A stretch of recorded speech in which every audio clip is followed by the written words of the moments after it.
from the shirt, I mean, me alone. You know what I mean? I don't need my friends to be telling me, hey. I'm telling you, you won't last long in this.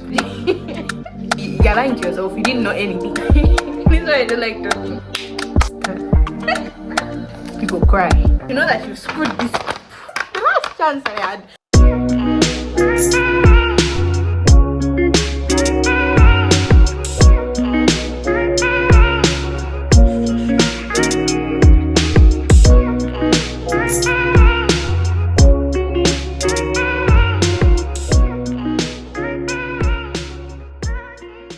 Welcome to my YouTube channel. If you're new to this channel, you are welcome.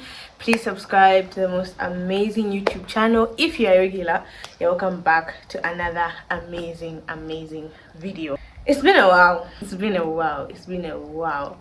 and I really do miss YouTube. It's been a whole while, but here we are, and we are back with another amazing video. This video is gonna be a whole different video.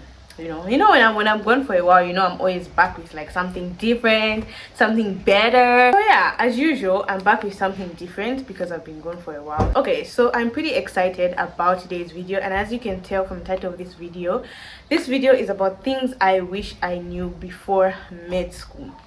Now I'm really excited because this is like a different kind of video that from what I normally do. And if you've been on my channel for a while, you know that I mostly do like vlogs, lifestyle things, right?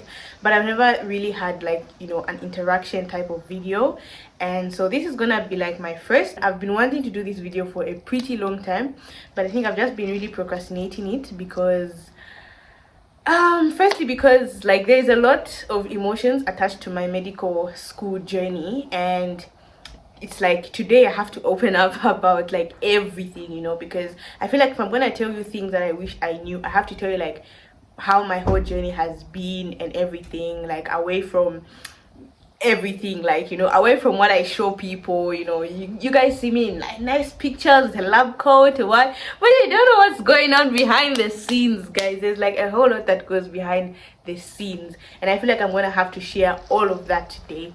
And yeah, that's gonna be pretty hard, but I mean the time has come, and you guys are like family. This is like one YouTube family, so we gotta be open with one another. So yeah, let's get into this video. All right, so first things first, before I start talking about things I wish I knew, I'm gonna give you guys a background on my medical school journey, where I'm at, where I've been, and all that, so that we're on a clear page even as we go into it. Okay, so for those of you who may not know, my name is Simone. For the sake of the newcomers, my name is Simone. This is Life with Simone. Okay, so yeah, my name is Simone, and I'm a medical student at the best university in Zambia, which is I think you can just see, like, just from the just from the shirt, I mean, yes. So guys, I'm at the University of Lusaka, Unilas, right? And I am a second year medical student. I'm in my second year first semester. So I first went into med school, that was in 2022, July in 2022. Like I said, I'm in second year first semester, but I'm supposed to be in third year first semester. Okay, so this is what happened, right? So as I mentioned, I first went to med school in July 2022, and I did my first year, which was pre-med. So there was the physics, the math, the bio, the chemistry, those A-level stuff, right, which I did. So that was for like a year, right? So like 2 semesters. So I finished first year, that was in 2023 July. 2023 July I cleared first year, I was done and all that. Then I was going into second year first semester, right? We were taking medical terminologies, there was medical history, medical ethics, and there was also biochemistry. So we're pretty excited. Oh, now I'm in second year, and all that, and it was pretty interesting. But unfortunately, at the end of the semester, I didn't do well in biochemistry, and I had to repeat the semester. Yeah, so the way it is, particularly in med school, is that when you fail a course, there's nothing like you carry the course or anything like that. No, you gotta repeat the whole semester doing just that one course. So it means like your friends who cleared, they're gonna go ahead, they're gonna enter a new semester, and you're gonna remain behind with the juniors. And yeah, unfortunately for me, right, I had to repeat biochemistry because I didn't do well. So that was, I mentioned that was in July, right? So from the semester that was yeah, so July, December, I was in second year first semester. Then I had to repeat. So 2024 January to May, I had to repeat biochemistry. That was now another semester. I was supposed to be going into second year second semester, but you know, I had to repeat, so I was still in second year first semester. So I repeated biochemistry. Then in July 2024, the results came out, and guess what? I didn't do well again in biochemistry, and I had to repeat biochemistry again. Okay, so yeah, I've had, you know, a fair share of challenges. So you know, at that point, obviously I was like, you know what, okay, maybe med school isn't for me. I literally thought of like, you know, giving up. You know, I was like, you know what, I'm just done. I started thinking of, you know, other alternatives. I was like, okay, maybe med school isn't for me, you know what I mean. My plan was to change to law because law has always been like a second option for me. So I wanted to change to law. That's what, you know, was at the back of my mind. Like, you know, I'm just gonna go do law, you know, still at UNILAS, of course. I'm just gonna, you know, transfer and do law. So initially I spoke to my parents. I managed to open up to them about it, and I told them, look, I want to do law. I don't think medicine is for me. And they were not for the idea. They didn't want me to change my program. They even said like, no, you can't change to law. They didn't want me to do law because like I've always been passionate about children and helping others, right? Which is why I've always like wanted to do medicine, because like I plan on like specializing in pediatrics. Yeah, because I like children and I like helping children, right? So that's why I'm even like really doing medicine aside other things as well, you know, like other motivations. But yeah, so I've always like loved helping children and all that. So they're like, so law didn't make sense to them. They're like, no, but you've always liked helping children and whatnot. How does law come in? So I started telling them, I said, no, like I've always, like law has always been my second option, because like back in high school, right, I used to debate a lot. Like even now, actually, I do debate a lot more than I used to in high school. So like my high school teachers used to tell me, no, you'd make a great lawyer, you know. So that's how law came to me, right? So anyway, they were like, no, they said they were okay, they're not really okay with me changing my program, but at the end of the day, it's me, right, who's like, you know, in med school, right? They couldn't really dictate, say, no, don't change your program, you know, that type of thing. But they just wanted to make sure that I was doing something that was, you know, in line with what I've always wanted. So they said, no, try to do psychology, maybe you can do child psychology. So it made sense to me quite a bit, because I'll still get to work with children and help them, you know, in a way, maybe just not medically, you know, the way I've always imagined it, but yeah. So anyway, it was a well laid out plan, and I actually even applied because UNILAS didn't have psychology, so I had to apply at UNZA.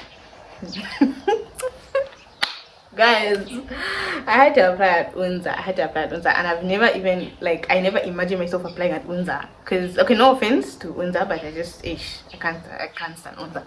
But anyway, yeah, I even applied, I even got accepted at UNZA. But then, you know, I was even about to go there and all that. I was ready, but then I don't know what happened last minute. I just, you know, ended up not changing my program, and I ended up staying in med school. Anyway, fast forward, this is a very long background. So anyway, I stayed in med school, and what happened was they changed the curriculum. Okay, so initially I was supposed to be repeating biochemistry, right, for the second time.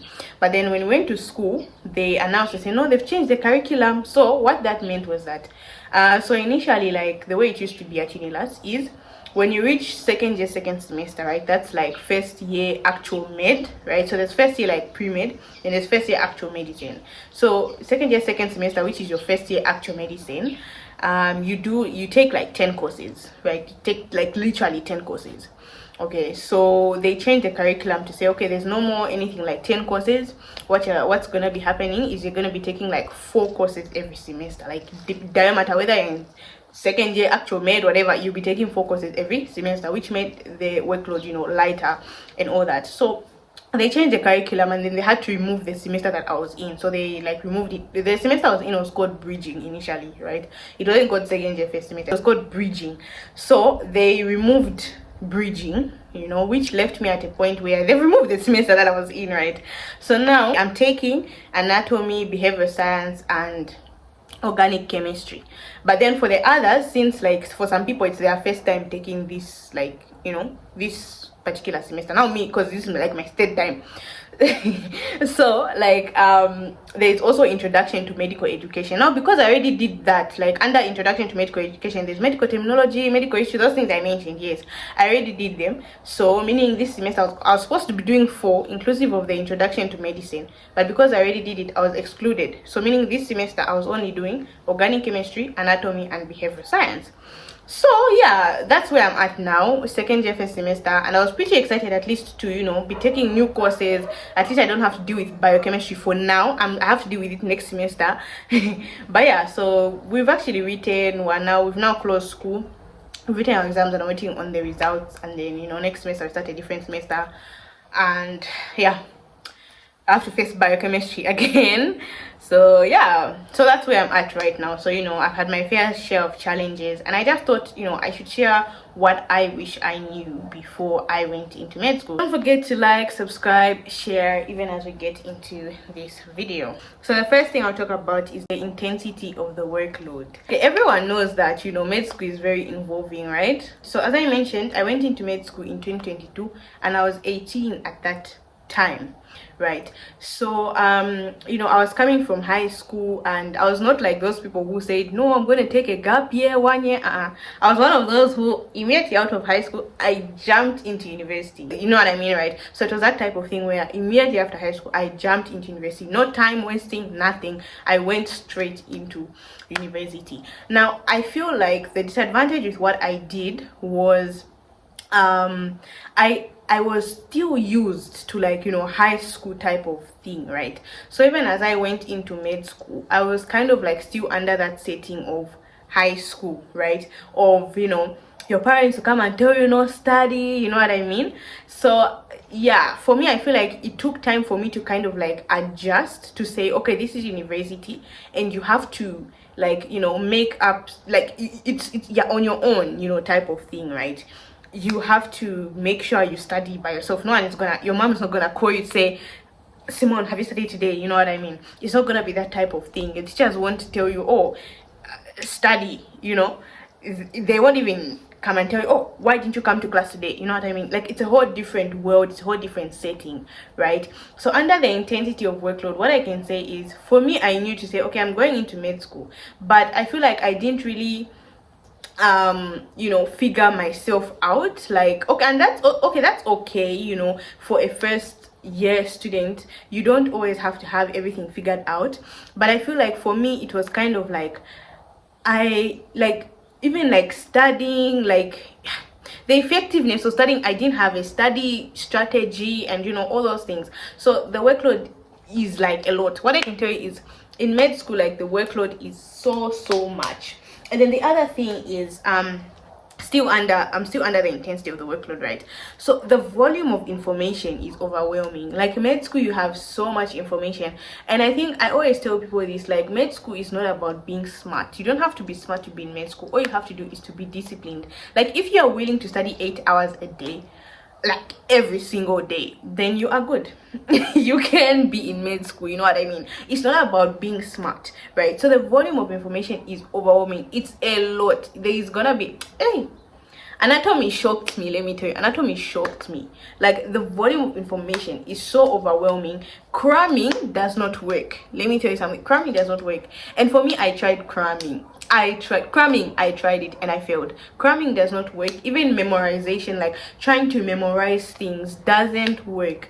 Like, and this is like medicine. You have to remember, like, even as you are studying, you have to know that medicine at some point you're gonna apply these things on humans, you know what I mean? So you can't study and say, oh, these are the joints in the body, free movable joints. We have those that are slightly movable and those that are, you know, not movable at all. So we have synovial joints, we have what, and then you're cramming that. No, there's gonna be a time when you're gonna have to apply that information, you know what I mean? So memorization, you can't, okay, you have to understand what you're reading. Okay, medicine is about understanding.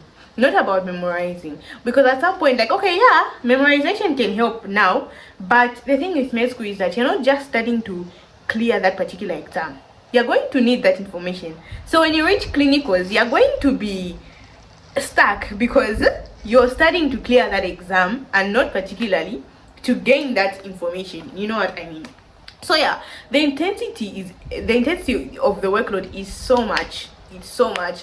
The information is so overwhelming, and you really just have to dedicate your time. You have to come up with like effective study methods. It's not a thing where you can tell yourself, oh, today I don't feel like studying. No, medicine is about being disciplined, and whether you feel like studying or not, you got to get that book, take yourself to the damn library and tell yourself, I'm gonna study, you know, because if you don't, trust me, the workload is gonna keep on piling up and you find yourself in problems. Okay, so the second thing is time management is key. Time management as a medical student is very, very important. And you know, just like managing your time in literally everything, not only your studies, but also, you know, when it comes to classes, like just everything that you do, you have to manage your time well. You know, when it comes to studying, you have to say, okay, because obviously you can't say, okay, I'm gonna study 8 hours, like, you know, the whole day, like from 8 to 16. No, you have to, you know, manage to say, okay, maybe I'll do 2 hours, take a 1 hour break, another 2 hours, however you're gonna choose to do it. You know, you just have to manage your time well. And also under time management, okay, so for me personally, since I'm speaking from personal experience anyway, right, so for me personally, I'm a person who's very busy. Okay, I'm a very busy person. I do other things apart from just med school. So there'll be times, you know, like maybe we're writing exams, and then I'm being told here that there's something that you have to do this side, you know what I mean? So there's just like, you know, all those things. So there's a lot that I do. Even in all of that, you have to learn how to manage your time pretty well. You know, even another personal example I can give is for me, I'm part of debate. I think I mentioned that I'm part of debate, part of the debate team, right? And sometimes you find that, you know, during exams, you find that there's this debate tournament, right? And you're required to, you know, speak. You're required to go and be a speaker at that debate. And you know that, okay, the debate is on a Saturday, and you know you've got a very challenging paper like anatomy on Monday. You know what I mean? So you have to say, okay, how am I going to do this? You know, if it's a situation where you can't miss, like it's just required of you that you must be there, then you have to say, okay, how am I going to manage my time properly in that I can still attend this debate and I can still pass my anatomy exam on Monday, right? But if it's not really required of you, you can actually decline and say, okay, no, I'm not. There have been so many times when I've declined debate invitations because I don't know why, but so many debates take place during exam periods. I don't know why, you know. So there have been times where I've declined and said, no, I've got a paper on Monday, you know what I mean? So it's all about time management. You don't always have to be doing what you're required to do. Sometimes you have to, you know, sacrifice things and say, okay, I'm not gonna do this, you know. So you have to learn how to manage your time, even when it comes to exams. That's what I'm saying. It's not only in studying, but even when it comes to actually writing your exams, you have to manage your time. So high school exams were usually like 2 hours or 2 hours 30 at most, I remember. And I used to sleep because I used to write fast, so I used to sleep. Me, I went into university, I entered the exam, I'm sleeping. I remember first year I slept. Then I woke up. I think I slept for like some 20 minutes. Then I woke up, I started writing. Then I slept again. I woke up. I realized, I think there was 1 hour left. I realized that I was not able to write. Time had gone. And I literally didn't finish. I remember that was it biology? I think it was biology. Because I think there was a section for essays. Okay, not really essays, but where you have to really like explain, you know what I mean? Unfortunately for me, I chose to sleep. So time management, even in exams, is very, very important. Maybe you're even a student leader, you know, maybe you're president of the what, you know, maybe you've got other different commitments. Maybe you're committed at church, you know, maybe you're a leader of the ushering department at church or something else, right? So we always have these different things that we're into, you know. But even if you're into other things, like learn how to manage your time, because at the end of the day, med school is demanding, and med school is going to demand your time. Like med school is selfish. Med school just is a type of program that says, choose me. Like, I want you to choose me alone, you know what I mean? So that's how med school is. Med school is very selfish and actually a very jealous person. The other thing is, it's okay not to know everything. There's this thing that I say with my friends when we're going to write exams and we're trying to comfort ourselves. We say that, you know what, you can't know everything, and they won't bring everything in the exam. And as funny as that might sound, it's true actually. Okay, you can't know everything, and it's okay not to know everything. Okay, that's why med school it's a continuous learning process. Okay, in med school, learning never ends. Even when you get that degree and you go and you start working in the hospital, learning never ends. When you go in that hospital, you're going to face, I don't know, like some type of maybe a rare condition, someone who has got a rare condition, and you have to maybe research about it. You know what I mean? It never ends. You don't know everything. So there is no one in this world who knows everything. You've even gotten your degree, whether it's in economics, what, you don't know everything, and it's okay not to know everything. Even as you are going to write that exam, it's okay to not know everything. This brain that we have in it, okay, I don't know, I have not done psychology. I was about to go to psychology but I've not done psychology. But me, I don't think that this head of ours can know everything. It's not possible. So it's okay not to know everything. Okay, just go in that exam, write what you know. Okay, I'm not saying don't study because it's okay not to know everything. No, that's not what I'm saying. Try your best, okay, but don't push yourself to say, oh, I don't know this, I don't know this.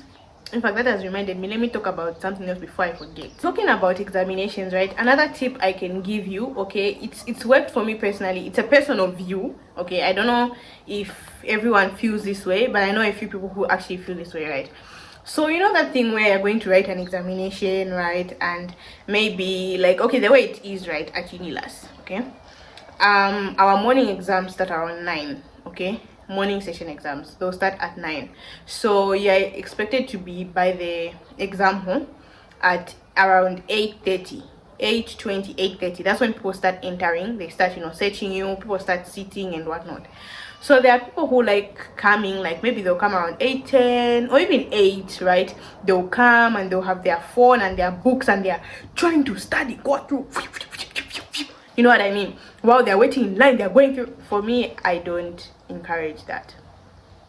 I don't encourage that. And as I said, this is a personal view. I'm not saying that, hey, what, there's something wrong with people who do that. No, it's a personal view. I don't encourage that, and I'll never do that. And here's why.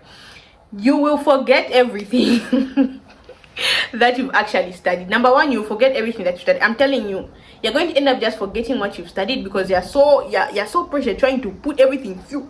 What? You'll forget. Number two, you get anxious. Okay, for me, I'm a person who's got very high anxiety. Okay, I get anxious like very unreasonably.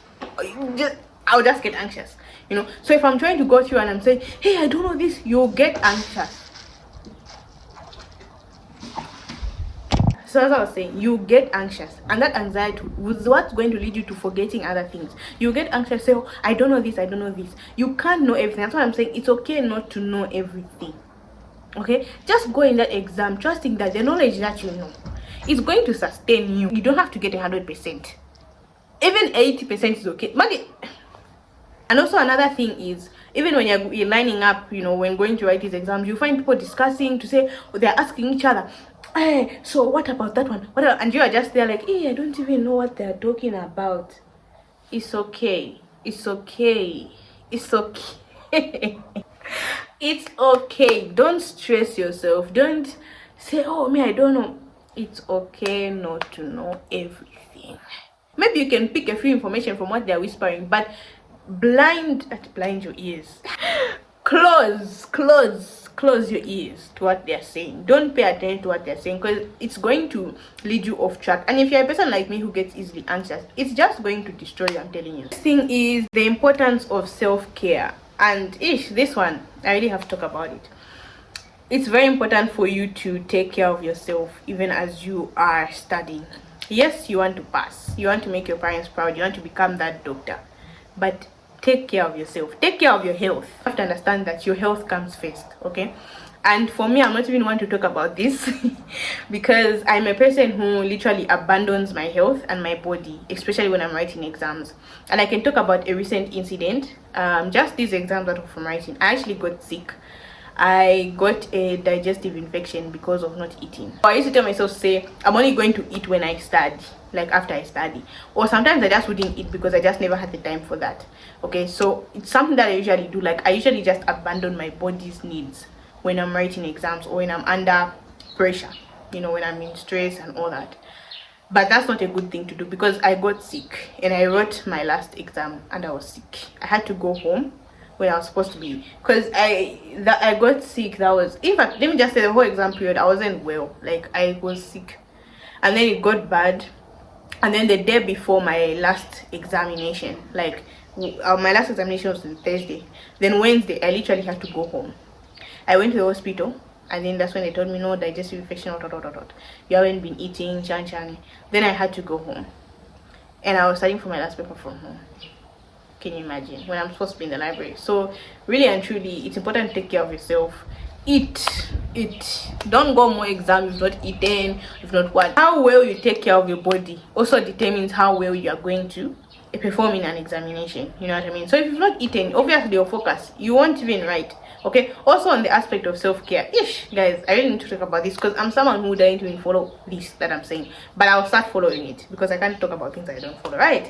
So anyway, also sleep is important. Let me tell you, these students out there, I know you're not going to listen to me, but sleep is important. There is no way you have an examination at 9 hours and you sleep at 6 and you expect that you're going to recall everything. It's not possible. It's not possible. Even if you think as if you went in that exam and you knew everything, it's not. You didn't. It's your mind playing. You're lying to yourself. You didn't know anything. Okay. So for me, I had to learn the hard way. It was this semester, right? The exam was at 9.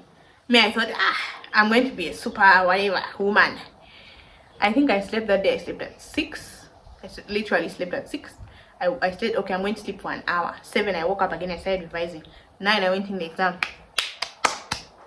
What I knew went, everything, even the simplest of questions. Let me tell you, it's not worth it for you to spend the whole night studying.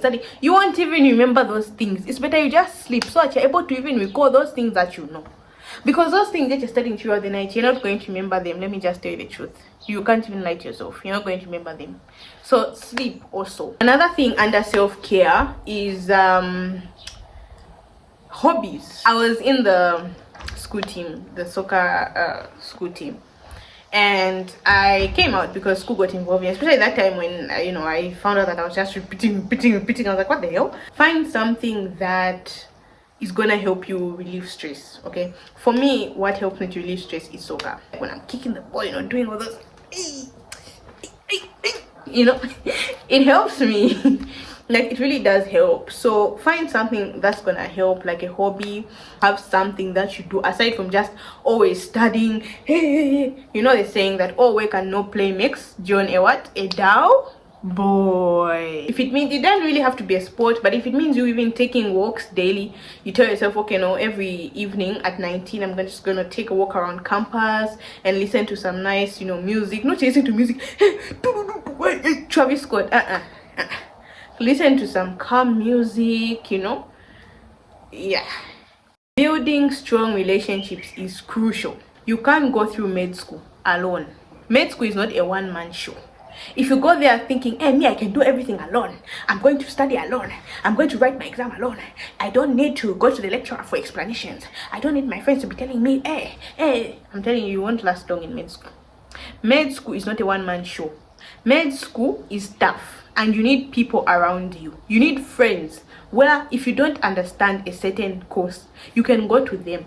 My friend, help me to understand this topic. You can't go into med school with pride. Me, I'll do what I'm telling you, you won't last long. If you last a year, then that's actually very impressive, but you will not last long. You have to build strong relationships with people, with friends, with lecturers. You have to be able. I remember my biology lecturer, we actually, up to today, I don't take biology anymore, but we relate well. You know what I mean? Even to today, I can still go to him and ask him for advice. Oh, I'm struggling with this, even though he won't really like teach me, but he can offer that advice. You know what I mean? Even if I'm struggling, maybe like mentally or the stress or what, I know that I can still go to him, you know what I mean? He's like my father figure type of thing, right? So build strong relationships with people. In med school, you need one another. Have friends. The other thing is, not every day will be exciting. I remember when I first went in med school, I think I was scammed.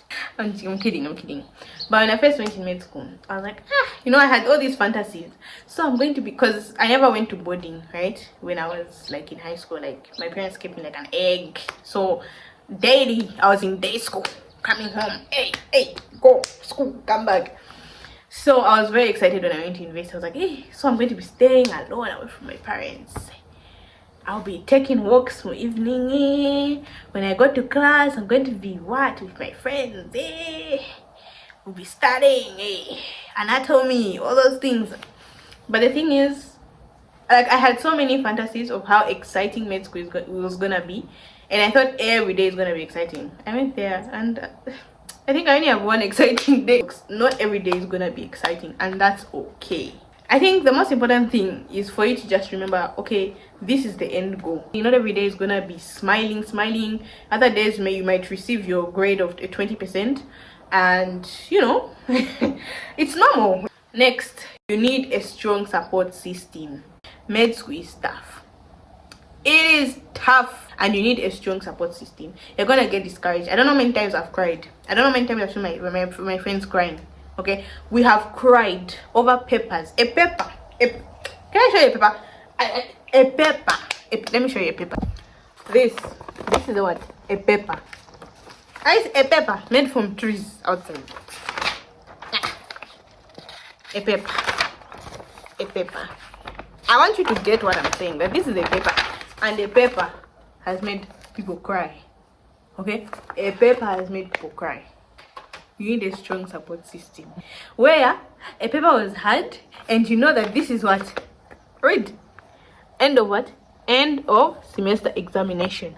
There is no other redemption apart from this. And you know that you screwed this up. You need a person where you can call them and tell them, you cry, and you tell them, say, I'm scared, I've messed up the last chance I had. The only chance that I had of redeeming myself. I also need to redeem the redemption. You need a strong support system. So the other thing I'm going to talk about is find alternatives to the slides given in class. Alternatives could be videos, they could be apps, or they could be textbooks. So what I mean by this is, obviously you go to class, right? The lecturer is going to give you those notes, right? But it's important that you find other alternatives to those notes given, okay? Because some lecturers, it depends on your lecturer, you have to understand your lecturer. But some lecturers, you know, you find that the notes that they provide are only like maybe 40% of what they're going to bring in the exam, and they want you as a student to apply yourself and to find out the rest of the information, okay? So you may find that some lecturers give very brief notes, okay? I've had lecturers who give very brief notes, like just for explaining. They'll literally just give like a point, but they won't really expand on the point, okay? So you can't rely on such notes and then you say that I've studied. You may need to read a textbook, or you may need to watch a YouTube video, you know. So find different like alternatives. And then this is also important because it also makes learning fun, okay? Med school, like I said, the workload is very intense, okay? So you want to make sure at least you're, you know, making it a little bit fun by watching videos, using some apps, you know. I've had Gizmo. Yeah, that someone told me about. Then I also heard about Django. I've never used it, but I think it's similar to Gizmo. It's AI generated, so you just put in your PowerPoint and then it brings like summarized notes for you, or you know, depending on what you want, it can generate for you flashcards, or even like a quiz, you know. So just like those fun things, look at flashcards, do some quizzes. So all those things, it makes learning like interesting rather than just always going through, you know, what notes, what. The other thing is study smarter and not longer. So I know I mentioned so that if you're able to study 8 hours, then you know it's good. But by this point, I'm not saying that you don't have to study long hours. No, I'm saying you have to study smart, okay? There are people who you see, they'll be in the library from 8 till 16 and they won't come out. Some even from 8 until 20 hours and they've not left the library. And then you think as if that person is serious and they've come out with something. No, It's not possible. Okay, you have to take some breaks. And even if that person will say, no, in between I take some breaks, you need to walk around. How can you be sitting from 8 to 20? You're just seated. Take breaks. That's part of studying smart. You can't be running your mind from 8 until 20 hours. What kind of thing is that? You're not a robot. You find that by the time you come out of there, you'll have gained nothing. You're just wasting your time. You might as well just have been eating a shawarma or something, I don't know, doing something else. The next thing is that group study is a double-edged sword. What I mean is that it has its pros and it has its cons. It has its advantages and it has its what? Its disadvantages. Okay, so what I mean is that, okay, for me personally, I don't like group study. Okay, let me just say it straight. I don't like group study. I prefer studying alone and doing things by myself. The few times I'll do group study, I don't know, I think I've only done group study twice ever since I went into med school, and that's just me. I just prefer studying alone. Okay, and for me it's because I feel like the disadvantages of group study outweigh the advantages, and I feel like it highly disadvantages me. It has its advantages. You know, maybe you can understand better from a fellow person, I don't know, but for me, group studies just have never really worked out for me. Of course, there'll be times when I won't understand a topic and I'll go to a friend, say, okay, can you help me understand this, right? But you will never find me at a group study doing what? That's not for me, you know, and that's just me. But I mean, if group study works out for you, then you do group study. Med school, and rather just university in general, is all about what works best for you as a person, because people are different. The second last thing is that your grades don't define you. I'm here today because I didn't allow my grades to define me. Yes, at some point I did think of giving up, but in the end I didn't, right? And I'm still here today, and I still get a chance of living my dream and becoming that pediatrician. Examinations are just examinations. It's just a way of seeing whether you've understood what you've learned, and if you haven't understood, then it's okay, and it doesn't mean that you're a failure. Okay, me, I had to go through failure twice in a row, you know, and that's a lot to handle. But don't let your grades define you. Your grades don't, and they will never define who you are. The last one, I actually saved the most important for the last. Trust God. Trust God. Trust God. You cannot navigate through med school without God. Don't let your studies get in the way of your faith. He's always gonna be your anchor. You know, when you get that 20%, lean on him. God brought you to med school for a reason, and it's definitely gonna come to pass. Keep your trust in him. Yeah, this is the end of the video. We are wrapping it up now, and I hope you enjoyed the video. If you did, don't forget to give it a thumbs up. Don't forget to leave a comment, subscribe, and share with your friends or anyone who you think will benefit from this video. Thank you so much for watching this video. Remember that you can achieve anything that you put your mind to. Don't forget to like, comment, subscribe. Catch you in the next video. See you later.